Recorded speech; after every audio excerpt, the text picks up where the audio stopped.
श्री गणेशाय नमः। श्री रामचरितमानस बालकांड 220वां दोहा और चौपाइयाँ और उनके अर्थ।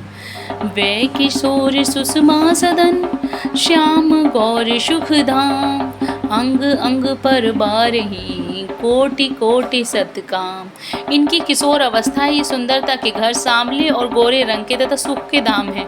इनके अंग अंग पर करोड़ों अरबों कामदेवों को निछावर कर देना चाहिए। कहो सखी यस को तन धारी, जो न मोह यह रूप निहारी। कौ सप्रेम बोली मृदुवानी, जो मैं सुना सो सुनहु सयानी। हे सखी, कहो तो ऐसी कौन शरीरधारी होगा जो इस रूप को देखकर मोहित ना हो जाए। अर्थात यह रूप जड़ चेतन सबको मोहित करने वाला है।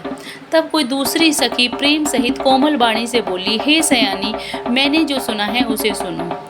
ए दऊ दशरथ के ठोटा, बाल मलारन के कल जोटा। मुनि कौशिक मख के रखवारे, जिन रन अजिर निशाचर मारे। ये दोनों राजकुमार महाराज दशरथ जी के पुत्र हैं। बाल राजहंसों का सा सुंदर जोड़ा है।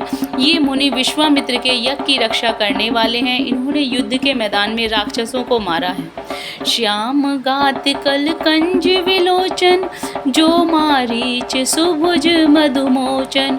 कौशल्या सुत जो सुख कवा खानी, नाम राम धनुषायक पानी।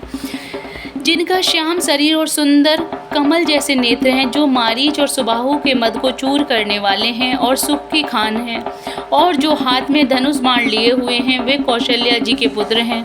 इनका नाम राम है। गौर किशोर वे सुबर काछे, कर सर चाप राम के पाछे। लक्ष्मण नाम राम लघु भ्राता, सुन सखिता सुमित्रा माता। जिनका रंग गोरा और किशोर अवस्था है, और जो सुंदर वेश बनाए और हाथ में धनुष बाण लिए श्री राम जी के पीछे पीछे चल रहे हैं, वे इनके छोटे भाई हैं। उनका नाम लक्ष्मण है। हे सखी सुनो, उनकी माता सुमित्रा है। 221वां दोहा। विप्र काजु करि बंधु दो, मग मुनि वधु धारी। आए देखन चाप मख, सुनि हरसी सब नारी। दोनों भाई ब्राह्मण विश्वामित्र का काम करके और रास्ते में मुनि गौतम की स्त्री अहिल्या का उद्धार करके यहाँ धनुष यज्ञ देखने आए हैं। यह सुनकर सब स्त्रियां प्रसन्न हुई। देखी राम छवि कौ एक कही, जोगु जान की यह वरुएहि। जो सखीन के नहीं देख नर नाहु, पन परिहरि हटि करहि विवाहु। श्री रामचंद्र जी की छवि देखकर कोई एक दूसरी सखी कहने लगी, ये वर जानकी के योग्य है। हे सखी, यदि कोई राजा इन्हें देख ले तो प्रतिज्ञा छोड़कर हठ पूर्वक इन्हीं से विवाह कर देगा। कौ कह ए भूपति पहिचाने, मुनि समेत सादर सन्माने। सखी परंतु पनु राउ न तजई, विधिवश हटि अविवेक कहीं भजही। किसी ने कहा, राजा ने इन्हें पहचान लिया है और मुनि के सहित इनका आदर पूर्वक सम्मान किया है। परंतु हे सखी, राजा अपना प्राण नहीं छोड़ते। वह होनहार के वशीभूत होकर हठ पूर्वक अविवेका ही आश्रय लिए हुए हैं। प्राण पर अड़े रहने की मूर्खता नहीं छोड़ते। को कह जो भल अहे विधाता, सब कह सुना सुचित फलदाता। तो जान की मिलहि वरुएहु, नाहिन आलिया संदेहु। कोई कहती है, यदि विधाता भले हैं और सुना जाता है कि वे सबको उचित फल देते हैं, तो जानकी को यही वर मिलेगा। हे सखी, इसमें संदेह नहीं। जो विधि बस अस बने सजोगु, तो कृत्य होई सब लोगु। सखी हमरे आरती अति ताते, कबहुक ए आवहि एहि नाते। जो देव योग से ऐसा संयोग बन जाए तो हम सब लोग कृतार्थ हो जाएं। हे सखी, मेरे तो इसी में इतनी अधिक आतुरता हो रही है कि इसी नाते कभी ये आएंगे। 222वां दोहा। नाही ते हम कहूँ सुनहु सखी, इनकर दर्शन दूरी। यह संकटु तब होई, जब पुण्य पुराकृत भूरी। नहीं तो विवाह ना हुआ तो हे सखी सुनो, हमको इनके दर्शन दुर्लभ हैं।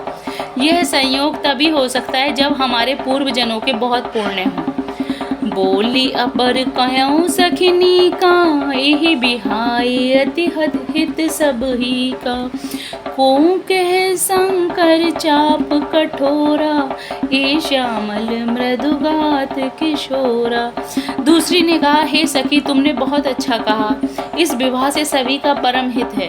किसी ने कहा, शंकर जी का धनुष कठोर है और ये सांवले राजकुमार कोमल शरीर के बालक हैं। सबु असमंजस अहे सियानी, यह सुनिया पर कहे मृदुवानी।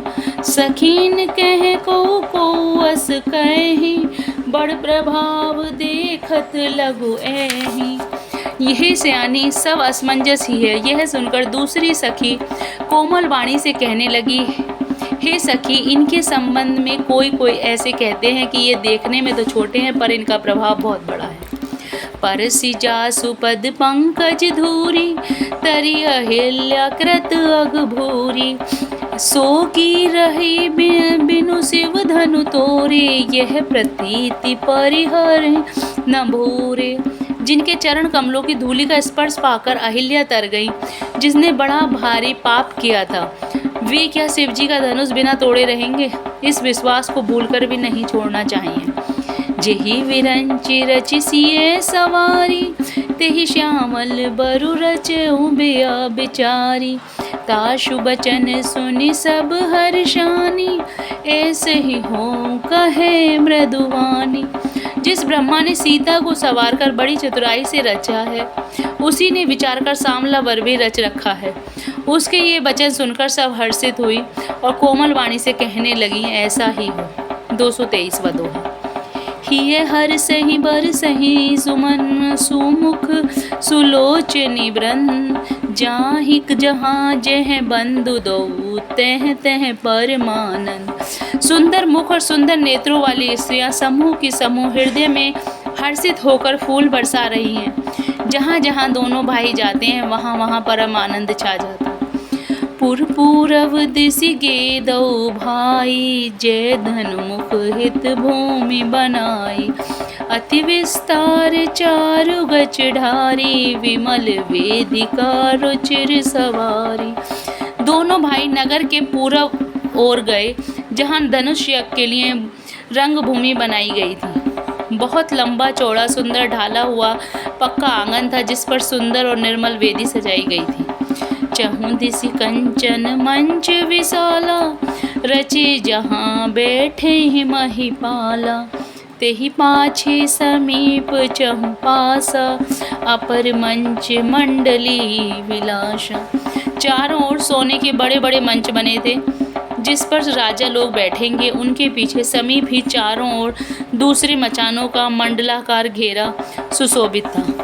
कछुक ऊंची सब भांति सुहाई, बैठे ही नगर लोग जह जाई।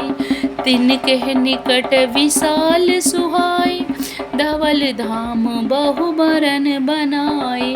वह कुछ ऊंचा था और सब प्रकार से सुंदर था। जहाँ जाकर नगर के लोग बैठेंगे, उन्हीं के पास विशाल एवं सुंदर सफ़ेद मकान अनेक रंगों के बनाए गए हैं। जह बैठे देखहि सब नारी, जथा जोग निज कुल अनुहारी। पुर बालक कही कही मृदु वचना, सादर प्रभोहि देखा वही रचना। जहाँ अपने अपने कुल के अनुसार सब स्त्रियां यथा योग्य जिसको जहाँ बैठना उचित है बैठकर देखेंगे। नगर के बालक कोमल वचन कह कहकर आदर पूर्वक प्रभु श्री रामचंद्र जी की यज्ञशाला की रचना दिखला रहे हैं। जय Shri Ram. Please like and subscribe the channel.